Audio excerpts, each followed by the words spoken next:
Hello and welcome to the Candlelight Podcast, where I, Mohamed Abdalla, talk about different topics, including some of my favorites, which are movies, martial arts, and philosophy. Let's start with this week's quote, guys. Let's see. What do we have for this week? Well, here we go. Greatness and madness are next door neighbors, and they borrow each other's sugar. As said by Joe Rogan on his podcast, actually. Joe kind of mentioned this interesting quote where he kind of was discussing how the idea of greatness, how a person is a genius and he's really good at what he does, it has to be linked with madness because you can't get so good at something without having a level of crazy in it. And Chael Sonnen actually kind of talked about this. He kind of said with regard to MMA at least, you kind of have to have a screw loose in order to get into the practice room and practice and train every single day. Even if you have, a torn meniscus, a torn ligament, or, a sprained ankle, and or whatever problem that you might have physically, you still go and train because, well, you're kind of crazy about winning, crazy about doing, achieving what you could possibly achieve, such as, getting the belt, winning the fight, anything that it is. So yeah. They work, and examples of this we can see is like, for example, Habib. Habib Nurmagomedov. He kind of just showcases a level of greatness, obviously, and a level of madness. To be honest, not madness as in he's a quirky, weird person, not necessarily, but madness in the sense that, dude, this guy's a machine. How much are you gonna work out? How much are you gonna train? What limits are you gonna push yourself to? And another example is Max Holloway. He talks about it on the Joe Rogan podcast. He says, if you want to be that great, you need to take a trip to Crazy Land, which is when you train yourself beyond the point of not physical exhaustion necessarily, but mental exhaustion. When you can't, you just can't see how you can push through this even more, you still go ahead and do it because, you'll break your limits by doing that, and just destroy your boundaries. Just go and achieve greatness through this mad, methodical madness of, just pushing through, mental barriers more than physical generally. So it's really interesting to see, people who have achieved, a level of greatness in this world talk about that. You have to kind of be crazy to have that high of an ambition, how you're going to fight and fight and fight and fight just to, win a belt or whatever it is. This translates to other sports as well. And I was actually thinking of an interesting example that's not necessarily a sport, but it is greatness nonetheless. Mr. Beast in YouTube. He has achieved a level of greatness. We can all agree to that because of the amount of money he is generating and the amount of views he's attracting. So if you look at, for example, because the reason I kind of mentioned Mr. Beast here is just due to the, crazy ideas that he has of, spending a lot of money, not knowing for sure if he's going to get them back. It's a bit crazy, but he still ends up getting it back because he takes that crazy risk. He has, that level of madness that you need to have in order to be that successful. He even, not to mention how he started his YouTube channel and how he grew his base, was to, for example, repeat one word such as PewDiePie 100,000 times, which takes no less than 15 hours to do. That is crazy. We can all agree that is crazy. But still, that's how he attracted viewers, and that's one of the ways he actually achieved his greatness, is by attracting viewers and also giving money away to people, like, say, $10,000 that he doesn't even have, that he doesn't even know that he's going to get back. But he took that risk, and it did pay off. And he achieved a level of greatness because of it. It's just interesting to see, how this quote comes to life. How this quote from Joe Rogan, greatness and madness are next door neighbors, and they borrow each other's sugar. They kind of have, you can't have one without the other. As the quote continues on. But man, you need to have a level of madness where you're willing to put in the work day in, day out, every day, 24/7.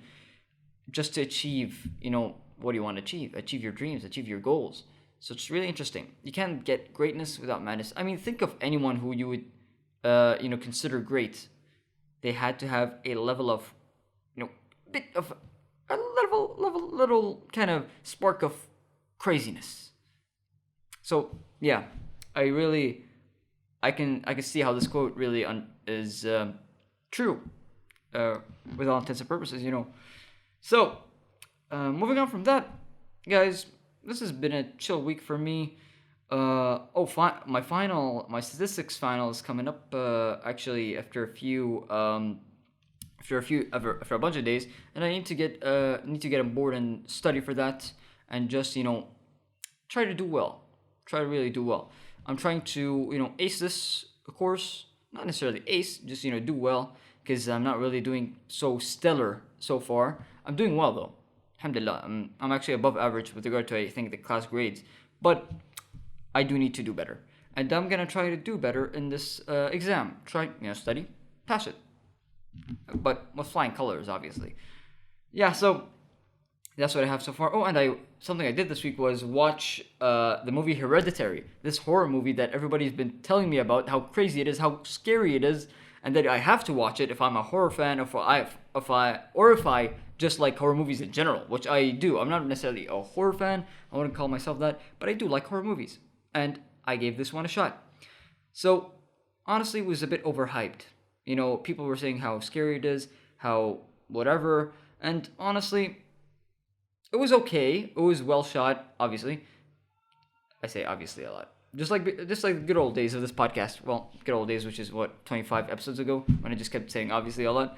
So yeah, the movie was a good movie, but not necessarily a great scary movie. It wasn't a too much very horrifying flick. A great scary movie was The Exorcist back in the 70s. That still holds up to this day. It ages so well. It's that scary. But something like Hereditary, not that good. Oh, and Conjuring. The Conjuring movies are doing really well because they have a good mix of story, emotion, drama, and just filmmaking, and and horror, which is really cool. I like how the balance that they have with regard with how they approach making films. So James Wan, I believe, was he the director of the third one? Actually, the third one is the most recent one. Let me check it out if he was the director. Let me just look this up.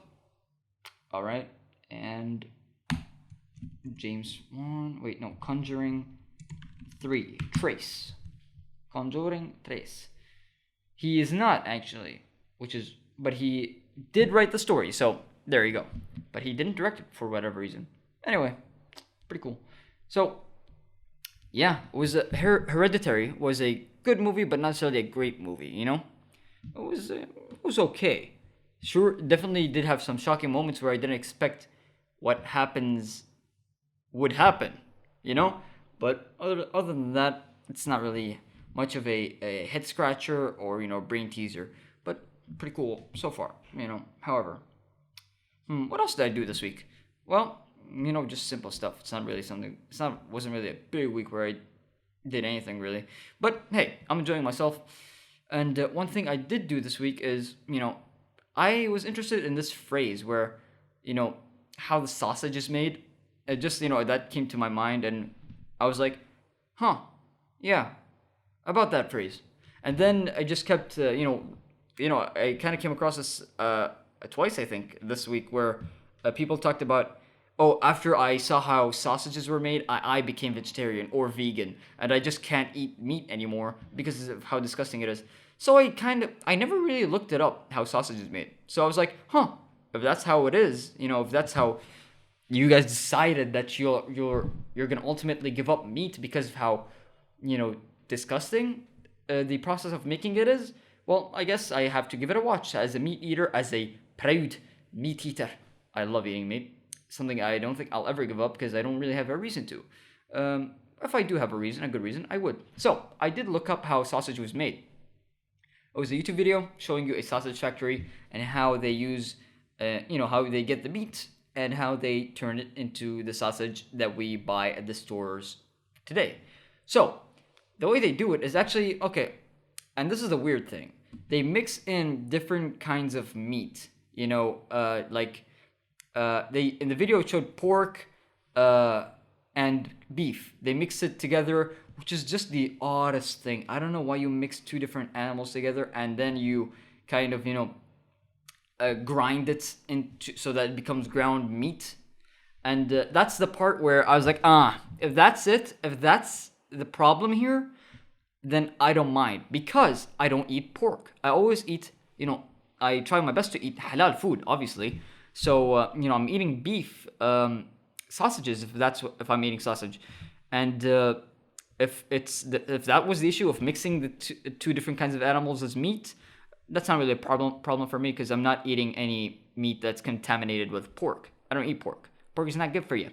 So that's already one thing I was like, if that's the problem, okay, then that's not an issue for me because I don't eat that anyway. The sausages that I get are not that anyway. So after that, they show you how they ground all the meat together, and then they kind of turn this into a paste-like substance by adding, water and corn syrup and just different kinds of, additives. And that was a weird thing for me because, the imagery of meat being mushed and turned into paste is not really an issue. It's not a problem. But it's weird that they do add corn syrup. That's sugar. Why would you add sugar to meat? That's a concept I didn't hear of. I've never actually, it's just weird. But I understand water, I guess, but not really syrup and the other things that they put in that I don't remember. So it was kind of weird. But other than that, then they just kind of moved on to making it into, the shape that they needed to be and then packaging it, which is, yeah, it was that. And then that's it. Nothing else really happened. That was it. Was this the video that people were complaining, watching it made me lose interest in eating meat ever again? I don't know. But, I know that our vegan and vegetarian friends do have another issue sometimes with regard to eating meat, which is how the animals are, handled. How are they treated and how are they killed?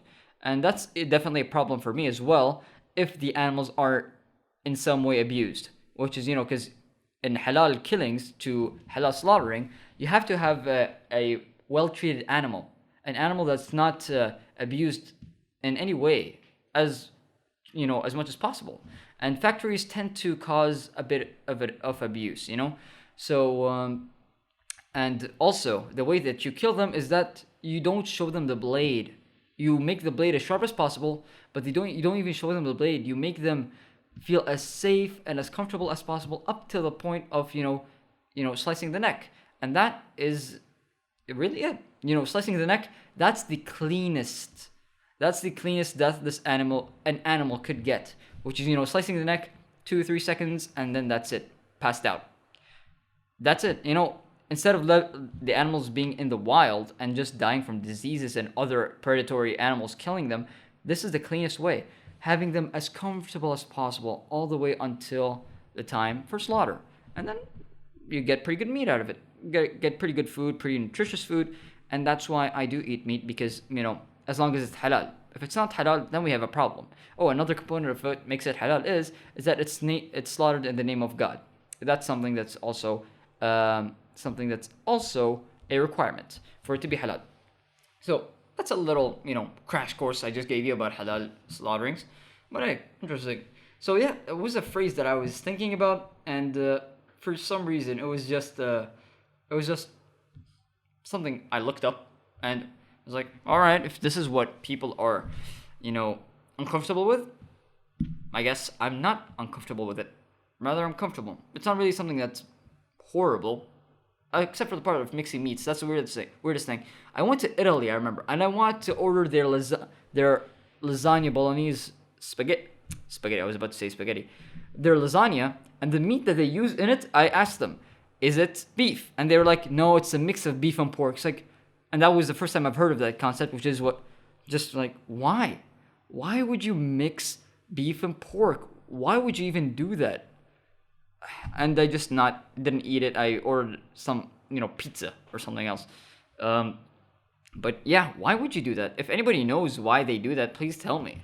I don't know. Maybe that's something else I should look up. Even though I'm not interested at all in eating pork with meat. Because, pork. Out of the question. Can't eat it. So yeah, that was a weird thing. Anyway, let's move on to sports, guys. Not just MMA this time.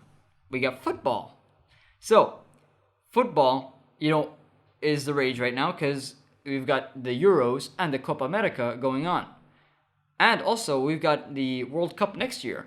So, what's happening right now is that we're at the finals. We're at the finals right now of both Copa America and the Euros, where England is playing Italy, and in the Copa America, Argentina is playing Brazil. Let me just first talk about the Brazil versus Argentina game, because man, that's an important game, because Messi is finally, at the, he's this close to just getting, finally getting a cup with Argentina. Because, man, the national team, for some reason, they always buckle. They don't make it. They don't win World Cups. They don't win Copa America. I don't know why. They've been through to the final three times already, I believe. And this is the fourth. Because Copa America, they've been there to the final twice, and they've lost. And in World Cup, they've been to the finals once, and they've lost. Man, I really hope Argentina pulls it off and beats Brazil so that finally Messi can have a cup to his name. He's the greatest football player ever, but he didn't get any of these, large achievements. It's just sad. And I hope he gets Copa America, and I hope he wins the World Cup next year. I hope Argentina wins the World Cup. Man, I really hope that's what happens.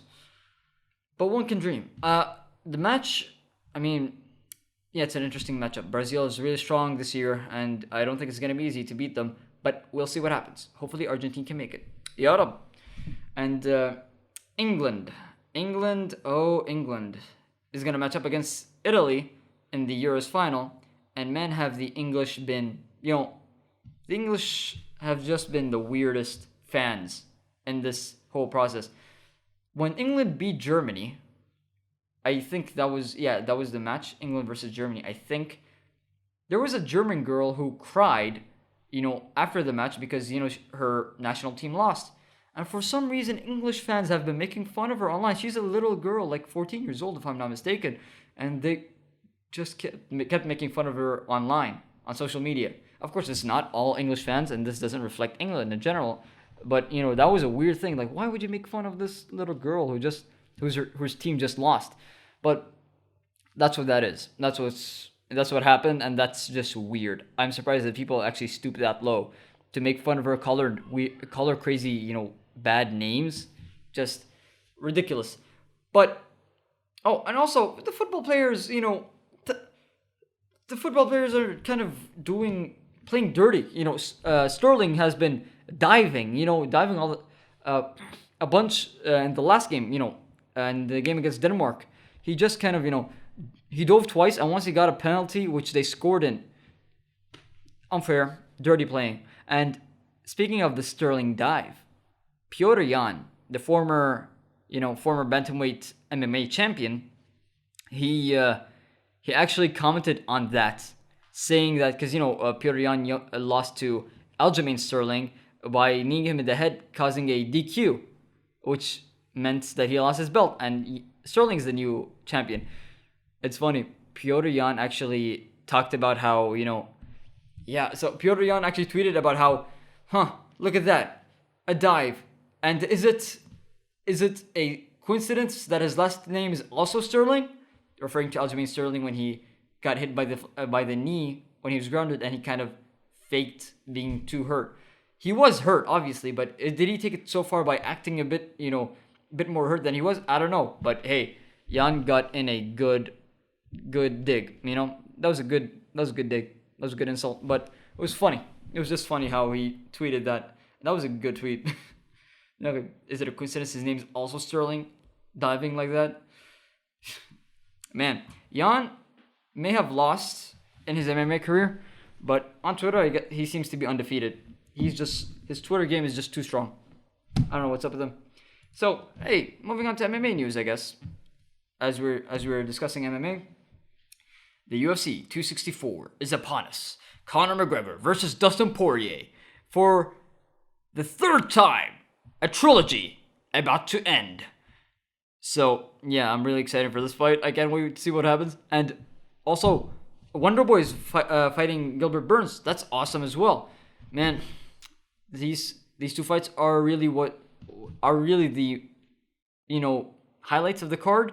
But there are so many good fights, littered throughout the card. Like I said last week, I can't wait for this fight. But you know what's really interesting? The press conference that they had, that Dustin Poirier and Conor McGregor had. Apparently, Conor McGregor decided that he's no more Mr. Nice Guy, as he tweeted a while back, and he's gonna trash talk once again.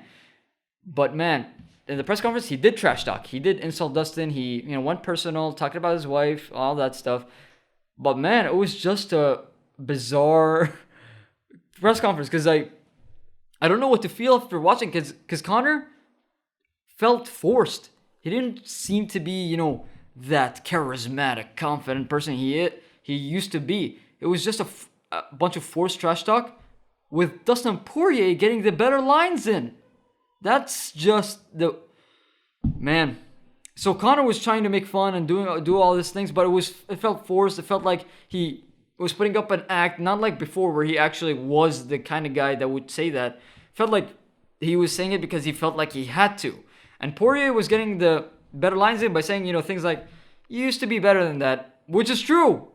He used to be better at trash talking. And also, when a reporter asked Conor how in the second fight, Conor was, cordial and nice, and for some reason in this fight, he's, trash talking again. What caused that change?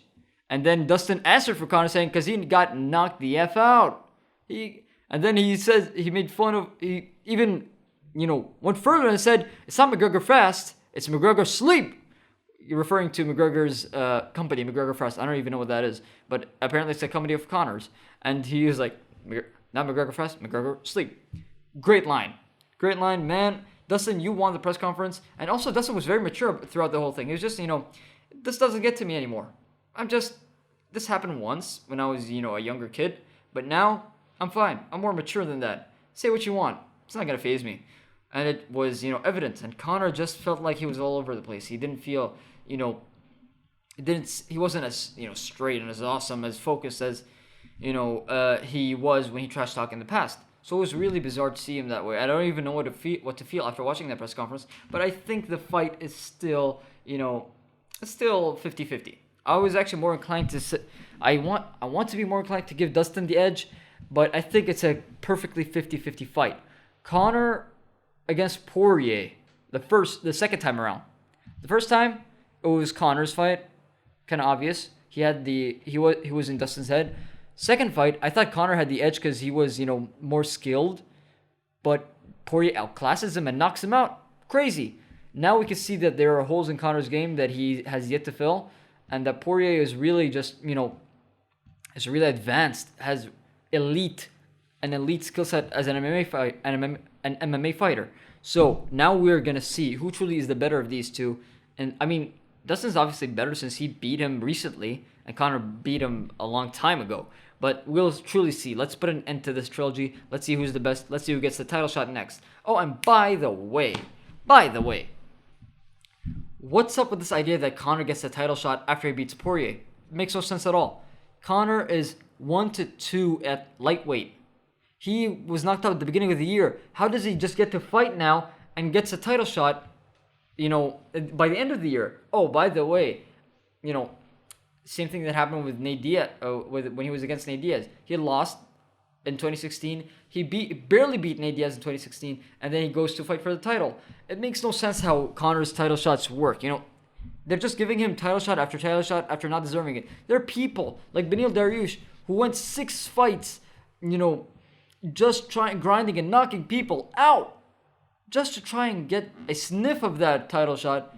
Yet there's Conor who just gets 1 win and they fast track him to the title. Makes no sense, but man, that is what it is. Because at the end of the day, it's a business, and Dana wants to make as much money as he could.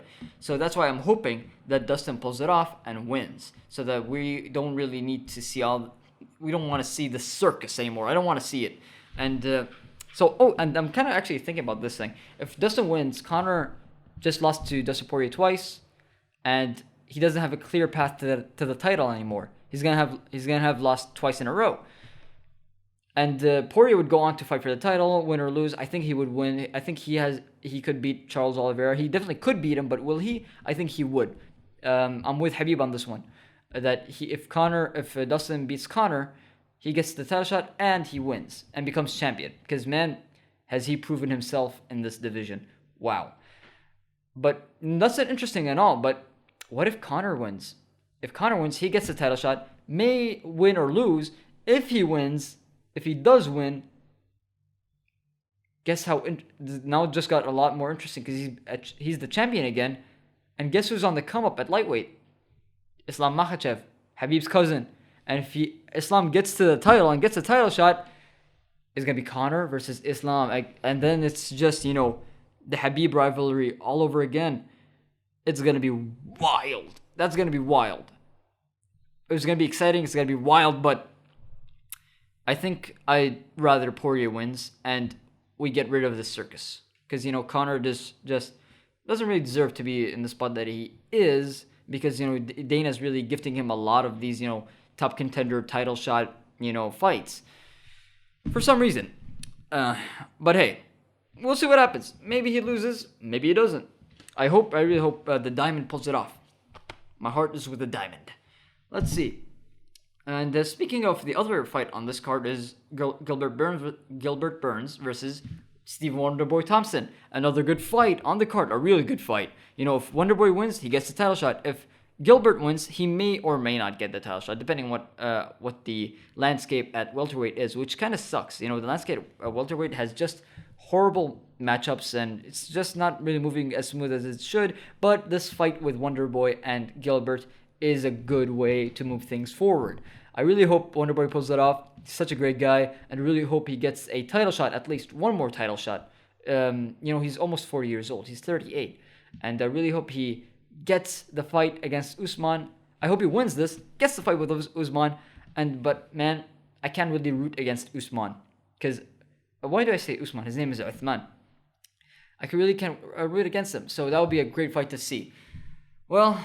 And I really hope, I just hope everything plays out awesomely. Like that. Poirier wins, Wonderboy wins, and the rest of the card is there. It's awesome as well. Sean O'Malley, he's fighting some, who's he fighting anyway? Let me actually, because, he had a lot of changes in opponents, because his opponent pulled out, and now he had to find a new opponent. His opponent already, who was Louis Smolka, he wasn't really that good anyway. But now they found an even less ranked opponent, and they're both unranked. 1 second, let me look this up. 264. Who's he fighting now? Sean O'Malley versus Chris Moutinho. Yallah, we'll see. I mean, Chris Moutinho, I think he has wait, let me see. Let me look at his record. I remember he doesn't have the very best record. Let me just look this up real quick. And, well, yeah, I can't find his record unless I go into Tapology, which I'm not really bothered to do, honestly. But yeah, that's a fight to look out for. If O'Malley wins, that was expected. If he loses, that's an upset, and that's interesting. So we'll see what happens. I really hope just we have a good card. We have an interesting card filled with amazing fights. And guys, so with that, this was the Candlelight Podcast by yours truly, Mohamed Abdalla. I hope you guys enjoyed, and I hope you come back for more. And once again, greatness and madness are next door neighbors, and they borrow each other's sugar. See you guys in the next one. Peace.